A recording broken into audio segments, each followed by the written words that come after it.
Alpha রশ্মি, beta রশ্মি, gamma রশ্মি, এই তিনটা রশ্মি নিয়ে আমরা একদম ইন ডেপথ আলোচনা করব আজকে। এবং তোমরা সবাই জানো যে আলফা রশ্মি মানে হচ্ছে হিলিয়াম নিউক্লিয়াস, কিন্তু কেন হিলিয়াম নিউক্লিয়াস এটা কিন্তু আমরা বুঝি না। এবং এটা যে শুধুমাত্র কেমিস্ট্রির জন্য ইম্পর্টেন্ট তা কিন্তু না, এটা ফিজিক্সের চ্যাপ্টার 9 পরমাণুর মডেল ও নিউক্লিয়ার ফিজিক্স, এখানে কিন্তু অনেক ডিটেলসে ব্যাপারটা আলোচনা করা আছে। তার মানে এই টপিকটা আমাদের ফিজিক্স কেমিস্ট্রি দুইটার জন্য ইম্পর্টেন্ট। এবং কেমিস্ট্রিতে কোথায় আছে? গুণগত রসায়নে। এবং এটা আমরা আলফা বিটা গামা রশ্মি নিয়ে ডিটেলসে এক্সপ্লেইন করার পর তোমাকে আমরা এই যে কোশ্চেনগুলো দেখো, ডাবিতে আসছে, সা আসছে, বুটেক্সে, সিকে রুয়েটে আসছে, সবগুলো এই যে এএমসি গুলো আমরা আজকে সলভ করাবো। এবং প্রথমে আমরা কি করব, বেসিক নিয়ে আলোচনা করব। তো মনে রাখবা, আলফা আলফা রশ্মি মানে হচ্ছে দুইটা প্রোটন আর দুইটা নিউট্রন একসাথে, কি বলছি, দুইটা প্রোটন আর দুইটা নিউট্রন একসাথে কোন একটা নিউক্লিয়াস থেকে বের হবে। এই যে তুমি আলফা রশ্মি, বিটা রশ্মি, গামা রশ্মি, এরা কোথায় থেকে বের হবে? কোন একটা পরমাণু নিউক্লিয়াস থেকে। তো যারা তেজস্ক্রিয় পরমাণু তাদের নিউক্লিয়াস থেকে হচ্ছে এই রশ্মিগুলো বের হয়। তো চলো, আলফা রশ্মি মানে আমি কি বলছি, দুইটা প্রোটন এবং দুইটা নিউট্রন একসাথে বের হবে। আচ্ছা, ধরো এটা একটা পরমাণু, এখান থেকে আমার কি বের হয়েছে, আলফা রশ্মি বের হয়ে গেল, দুইটা প্রোটন আর দুইটা নিউট্রন একসাথে বের হইল। আচ্ছা, বের হইলে আমার পারমাণবিক সংখ্যা কত কমে যাবে বলো তো? 2 কমে যাবে না? দুইটা প্রোটন। আর ভর সংখ্যা কত কমবে? ভর সংখ্যা মানে কি? প্রোটন সংখ্যা। ভর সংখ্যা মানে হচ্ছে প্রোটন সংখ্যা ও নিউট্রন সংখ্যার সমষ্টিকে ভর সংখ্যা বলে। তাহলে এখানে দুইটা প্রোটন দুইটা নিউট্রন বের হয়ে গেলে আমার ভর সংখ্যা কত কমবে? 4 একক কমবে। এখন প্রশ্ন হচ্ছে, ওই এক্স পরমাণুটা কি আর এক্স পরমাণু থাকবে? না, এটা কি হয়ে যাবে, এক্স প্রাইম, অন্য একটা মৌলতে কনভার্ট হয়ে যাবে আর কি। কারণ তুমি কোন একটা মৌলকে কি দিয়ে আইডেন্টিফাই করবা? প্রোটন সংখ্যা দিয়ে। প্রোটন সংখ্যা হচ্ছে একটা মৌলের পরিচিতি নির্ধারক। ধরো একটা মৌলের পারমাণবিক সংখ্যা হচ্ছে 7, তার নিশ্চিত ওই মৌলের নাম হচ্ছে নাইট্রোজেন। এটা আর অন্য কোনো পরমাণু হইতে পারে না। কিন্তু একটা পরমাণুতে যদি 7টা ইলেকট্রন থাকে, আমি কিন্তু নিশ্চিত না এটা কিন্তু নাইট্রোজেন কিনা। ঠিক আছে?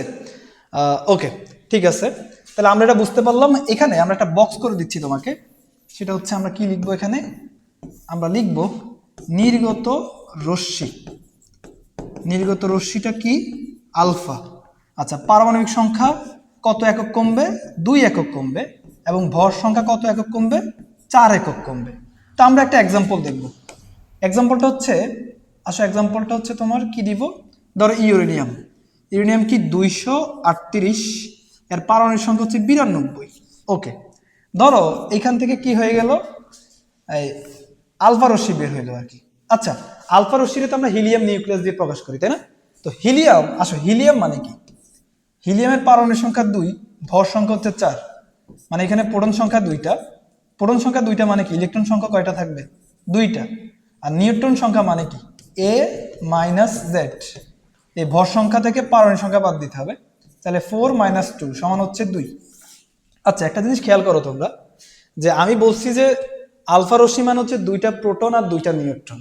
এখন এই হিলিয়াম পরমাণুতে 2টা প্রোটন আছে, 2টা ইলেকট্রন আছে, 2টা নিউট্রন আছে, এক্সট্রা কি জিনিস আছে? এক্সট্রা হচ্ছে তোমার 2টা ইলেকট্রন আছে। তাহলে দুইটা ইলেকট্রনকে তুমি মাইনাস করে দাও, ধরো 2টা ইলেকট্রন সে ত্যাগ করে ফেলছে, 2টা প্লাস দেওয়া যে কথা, 2 প্লাস লেখা একই কথা। তাহলে এখন এই পরমাণুতে 2টা প্রোটন আছে, ইলেকট্রন সংখ্যা কিন্তু নাই, 2টা ছেড়ে দিছে, আর নিউট্রন সংখ্যা কিন্তু 2টা আছে। তার মানে এই হিলিয়াম 2+ কে আমি কি বলতে পারি, আলফা রশ্মি। হিলিয়াম পরমাণু কিন্তু না, দ্বিধনাত্মক হিলিয়াম পরমাণু, তাই না? আচ্ছা, এখন আমার প্রশ্ন হচ্ছে, এই 2টা প্রোটন আর 2টা নিউট্রন কোথায় থাকবে? নিউক্লিয়াসে থাকবে। এটা ধরো, এটা কিসের নিউক্লিয়াস? হিলিয়ামের নিউক্লিয়াস। তার মানে হিলিয়ামের যে নিউক্লিয়াসটা, ওইটাকে আমরা কি বলতে পারি, আলফা রশ্মি। তাহলে আলফা রশ্মি কাকে বলে? একদম গুণগত রসায়নের হাজারিন আকসারের বইয়ের প্রথম লাইনে দেখবা, প্রথম পৃষ্ঠায়, যে হিলিয়াম পরমাণু থেকে 2টা ইলেকট্রন বাদ দিলে যে দ্বিধনাত্মক হিলিয়াম নিউক্লিয়াস অবশিষ্ট থাকে তাকে আলফা রশ্মি বলে। আচ্ছা, কি বলছি? হিলিয়াম পরমাণু থেকে 2টা ইলেকট্রন বাদ দিলে যে দ্বিধনাত্মক হিলিয়াম নিউক্লিয়াস অবশিষ্ট থাকে তাকে আলফা রশ্মি বলে। আচ্ছা, তো এখান থেকে আলফা রশ্মি বের হয়ে গেছে, তাই আলফা রশ্মির জায়গায় আমি কি লিখতে পারি, হিলিয়াম 2 4। এখানে 2+ লিখতে পারো, নাও লিখতে পারো, কোনো প্রবলেম নাই, বাট আসলে লেখা উচিত কিন্তু কনভেনশনাল মেথড অনুযায়ী মানে প্রচলিত পদ্ধতি অনুযায়ী এখানে আসলে হিলিয়াম লিখলেই আমরা ধরে নেই এটা হচ্ছে একটা আলফা রশ্মি। আচ্ছা ঠিক আছে, এখন নতুন একটা পরমাণু তৈরি হবে। তো 92 পারমাণবিক সংখ্যা 2 একক কমলে এটা হয়ে যাবে কত 90, আর এটা হচ্ছে 238, তাহলে ভর সংখ্যা 4 একক কমবে, তাহলে কত হবে এটা 234। এই 90টা কে কার পারমাণবিক সংখ্যা বলতো থুরিয়াম। হ্যাঁ, এটাকে বলা হয় নিউক্লিয়ার বিক্রিয়া। একটা হচ্ছে রাসায়নিক বিক্রিয়া, একটা হচ্ছে নিউক্লিয়ার বিক্রিয়া।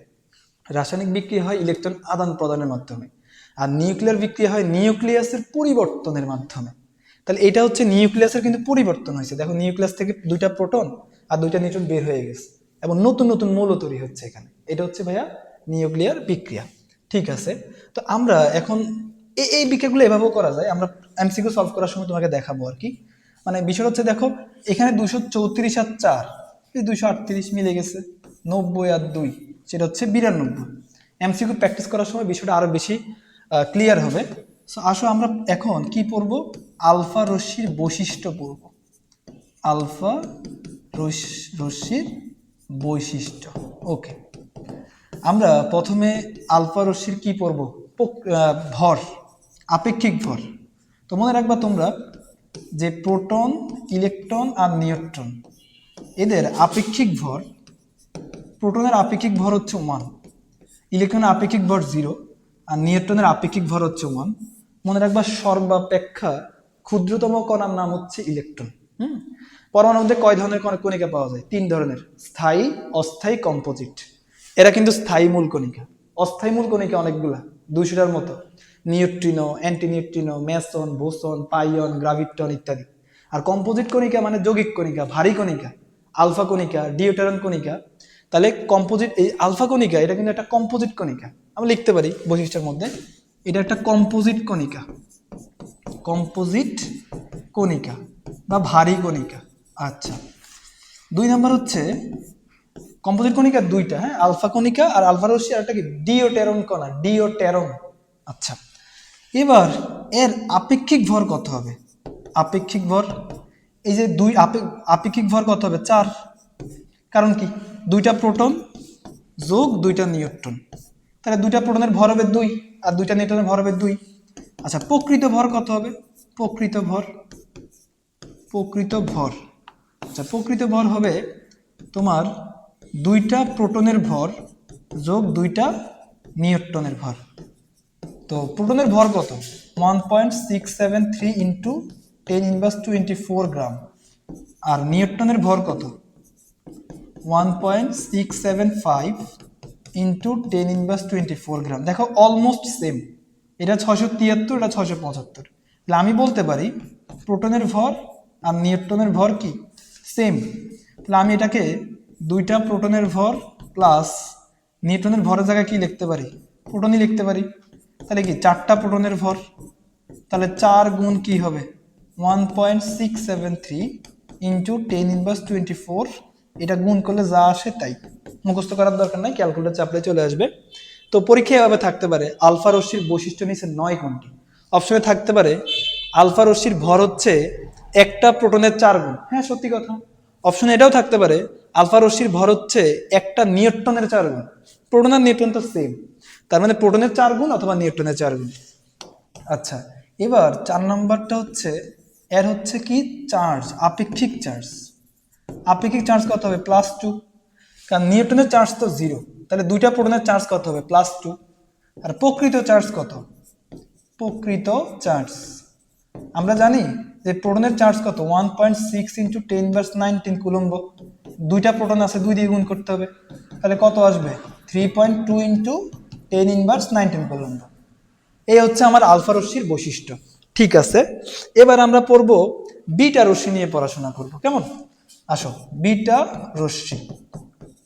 তো এটা পড়ার আগে আমাদের কিছু বেসিক ডেভেলপ করতে হবে। প্রথমে বেসিকটা হচ্ছে দেখো, আমরা জানি যে একটা পরমাণুকে কিভাবে প্রকাশ করে। ধরো এক্স, যে কোনো একটা পরমাণু, এখানে কি লেখে? পারমাণবিক সংখ্যা, এখানে হচ্ছে ভর সংখ্যা, তাই না? যেমন ধরো কার্বনের পারমাণবিক সংখ্যা 6, ভর সংখ্যা 12। এখন আমরা একটা কণাকে কিভাবে প্রকাশ করব? কণা মানে তো বুঝো, মানে proton, electron, neutron, neutrino, antineutrino, meson, boson, pion, graviton, composite কণিকা, ডিউটেরন কণিকা, এগুলো হচ্ছে কণা। একটা কণাকে কিভাবে আমি প্রকাশ করতে পারি। তো ধরলাম আমি এক্স যে কোনো কণা, এটা কিন্তু খুবই ভালো একটা কনসেপ্ট, হ্যাঁ, যে কোনো কণা। আচ্ছা, তাহলে এখানে কি বসবে দেখো, উপরে বসে ভর সংখ্যা, এখানে উপরে এখানেও ভর সংখ্যা বসবে, কারণ কণার কিন্তু ভর থাকে, প্রোটনের একটা ভর আছে, নিউট্রনের একটা ভর আছে, কিন্তু কোন একটা কণার তো পারমাণবিক সংখ্যা থাকে না, তাই না? ইলেকট্রনের তো আর পারমাণবিক সংখ্যা হইতে পারে না, নিউট্রনের তো আর পারমাণবিক সংখ্যা হইতে পারে না।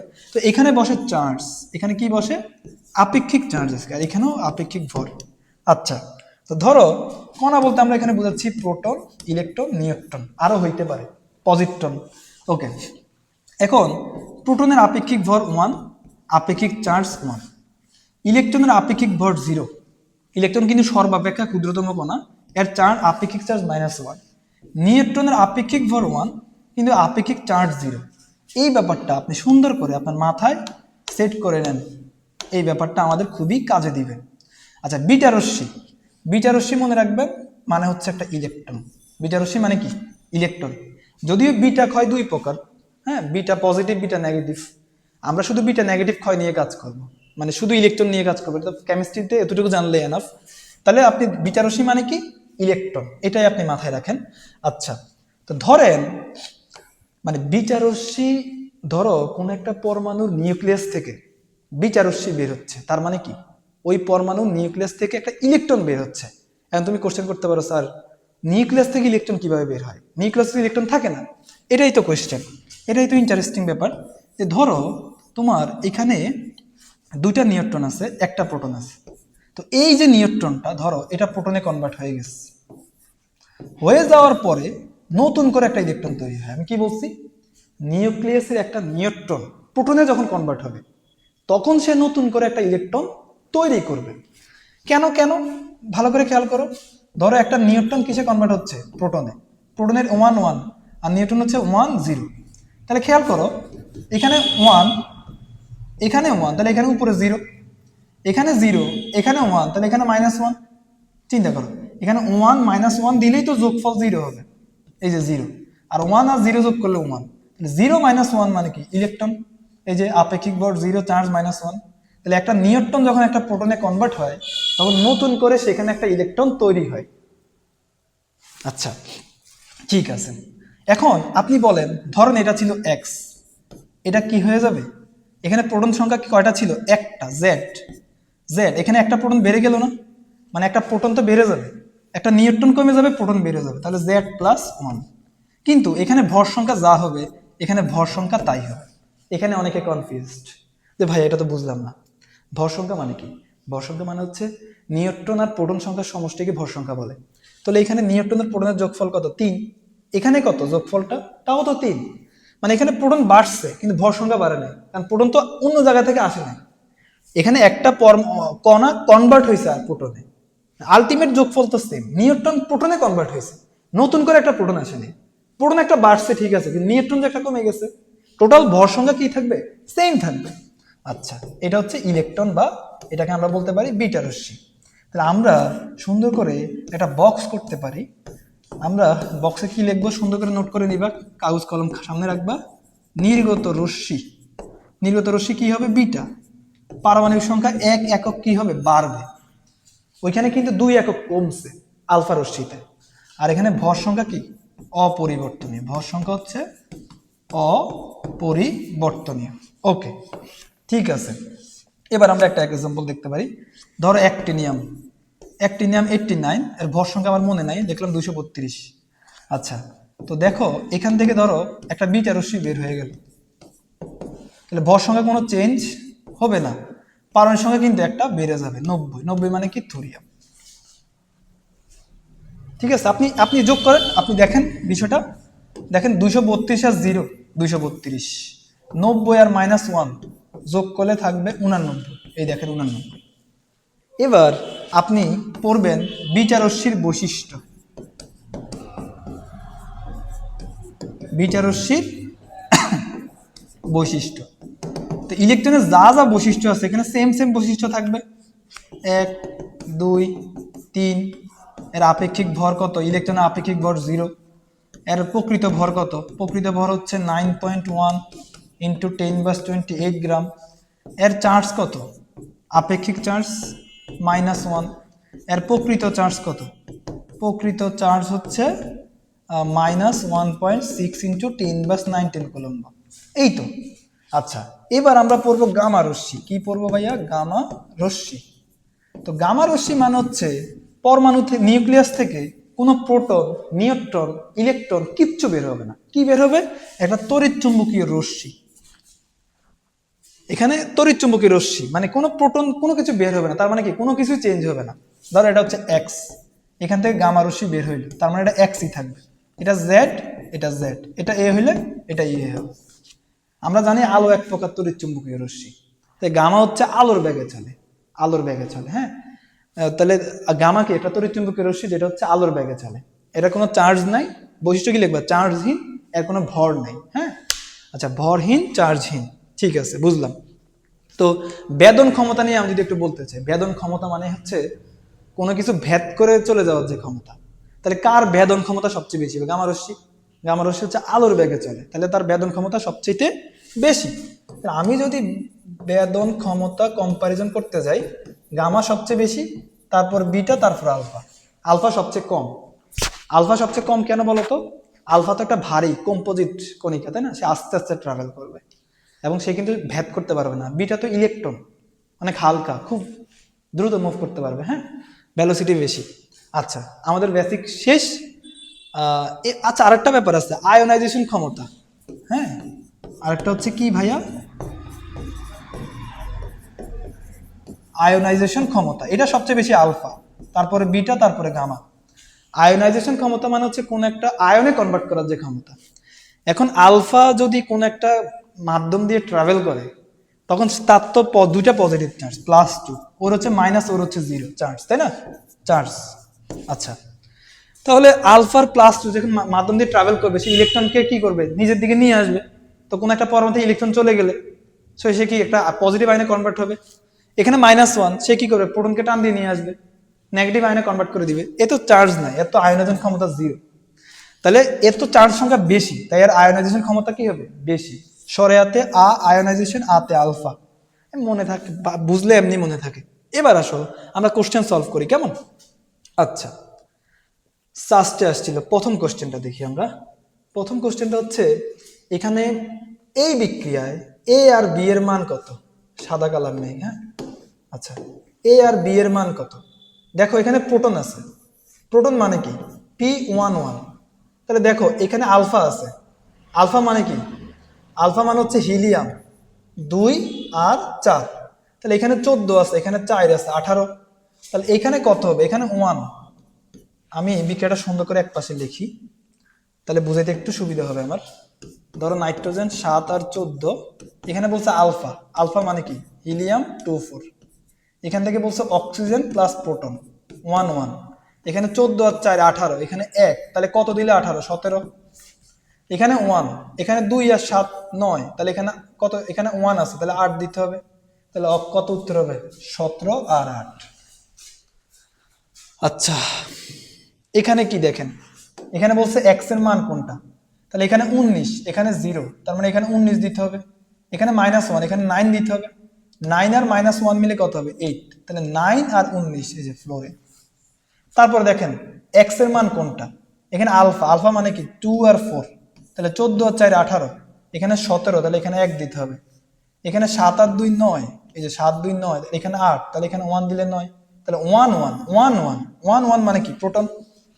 ওকে, এবার দেখেন এখানে 14, এখানে 14, তাহলে এখানে 0, এখানে 8, এখানে 7, তাহলে এখানে 1। এই যে 1 আর 7 মিলে 8 হইতে পারে, তাহলে 1 0, এটা হচ্ছে ইলেকট্রন। এটা কি ভাইয়া? এটা তো ইলেকট্রন না। ইলেকট্রন কি? 0 -1। তো মনে রাখবা, প্রত্যেকটা পার্টিকেলের একটা অ্যান্টি পার্টিকেল থাকে। তো ইলেকট্রনের অ্যান্টি পার্টিকেল হচ্ছে অ্যান্টি ইলেকট্রন বা অ্যান্টি মানে পজিট্রন। ইলেকট্রনের অ্যান্টি পার্টিকেলের নাম কি? পজিট্রন। তো অ্যান্টি পার্টিকেল আর পার্টিকেলের মধ্যে পার্থক্য যে চার্জটা ওদের বিপরীত, হ্যাঁ সবকিছু সেম থাকে।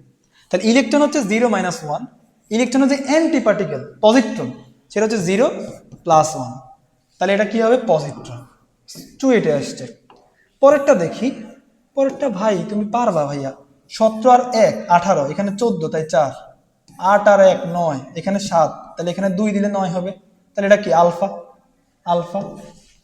এই কোশ্চেনটা চমৎকার কোশ্চেন, স্টিকের ওয়েটে আসছে এখানে 20-21 সেশনে। এখানে বলছে এস এর ভ্যালু কোনটা হবে, এস কি হবে। তাহলে দেখো এখানে ইউরেনিয়াম 92 আর 235। আচ্ছা, এখান থেকে তুমি যে আলফা কণা বের করো, তাহলে পারমাণবিক সংখ্যা 2 একক কমবে আর ভর সংখ্যা 4 একক কমবে, তাহলে এটা 231। আচ্ছা, এখান থেকে কি বের হবে, এটা তো আলফা। এবার বিটা, বিটা বের হলে কি হয় বলো তো, ভর সংখ্যা কি হয় না, কোনো চেঞ্জ হয় না, কিন্তু পারমাণবিক সংখ্যা কি হয়, 1 একক বৃদ্ধি পায়। আচ্ছা, এবার আবার আলফা কণা, আলফা কণা কি হবে, ভর সংখ্যা 4 একক কমবে, 231 থেকে 4 গেলে 227, আর পারমাণবিক সংখ্যা কত একক কমবে, 2 একক কমবে, তাহলে এটা হবে কিউ। আচ্ছা, কিউ থেকে এবার কি লিখবো, আর। আচ্ছা, কিউ থেকে কি বের হচ্ছে, বিটা কণা। বিটা হলে ভর সংখ্যা কি থাকে, আনচেঞ্জ, চেঞ্জ হবে না, আর পারমাণবিক সংখ্যা একটা বাড়বে, এটা হচ্ছে আর। আচ্ছা, আর থেকে আলফা, তাহলে এখানে ভর সংখ্যা 4 একক কমবে, 224, আর পারমাণবিক সংখ্যা 2 একক কমবে, এটা হচ্ছে 86, না না 88, পারমাণবিক সংখ্যা 2 একক কমবে, এটা হচ্ছে এস। তাহলে এস কত হলো, 88 আর হচ্ছে 223, 223। আচ্ছা, ভুল হয়েছে কিনা, 88। আচ্ছা, 88 কে, ট্রান্সিয়ামের পরে কে, রেডিয়াম। রেডিয়াম তো 86, রেডন 86, রেডিয়াম মেবি 88, ট্রান্সিয়াম। আচ্ছা, তাহলে এখানে ভালো করে দেখি।